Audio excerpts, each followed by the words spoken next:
ñoo ngi ñuy seetaan comme niñ leen ko waxee woon léegi rek présentation bi nga xamante ni defoon nañ ko ci Serigne Abdoul Ahad Diaw waa daayiratu as-Sakhir bi nga xamante ni ñooy waa kër Serigne Ahmadou Diaw pakha te buñ tuddee as-Sakhaaru mooy ay ndaw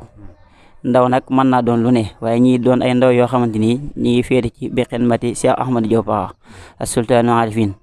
mu doon koo xam ne boo ko tuddee nag xel yëpp dem ci borom Touba ndaxte ku jeexoon tàkk ci borom Touba la tey nag ñu ñëw ci ab pàkk boo xamante ni fi nga xamante ni moo li ëpp ci ab liggéeyam fi la ko defee buñ tuddee goussas kenn ku ne maanaam sa xel dem ci pakha doon pàkk bi nga xamante ni moom la si Ahmadou Diaw pakha fekkoon gaynde ga fi la samp daaraam ji fa lay yeesalaat tamit la nga xamante ni moo di jumaa ja tawa fa am mbaar moo xamante ni fa la ñuy jàngee xasida yi ñu ñëw fi tey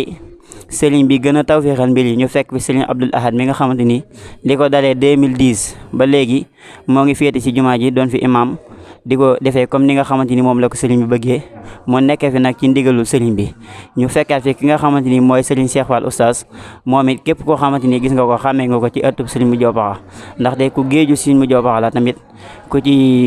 yaatal la ku ci am xam-xam la it ñu fekkaat ko fi tey kon xam naa dañ fi ñëw rek ñu nekk ci wàccaayu sant sëriñ Ahmadou Diaw pakha lépp bokk ci wàccaay wi ndaxte jàpp naa li nga xamante ni moo si des bëreetul kon dañuy jox ki nga xamante ni mooy sëriñ Abdoul Ahad Diaw mi nga xam ne moom suñu sëriñ la suñu jëriñ la suñu lépp la te it ku ñu doyloo la te yàgg naa taxaw ci bis bi taxawaay boo xamante ni taxawaay bu am solo la taxawaay bu rafet la taxawaay bu mat sëkk la te saa bu fi taxawee rek jëmmi sëriñ Thierno Diaw képp moom nga fi gis ak jëmmi sëriñ Fallou Mbacke képp moom nga fi gis kon tey ñu ñëw fi ngir ànd ak moom mu soññaat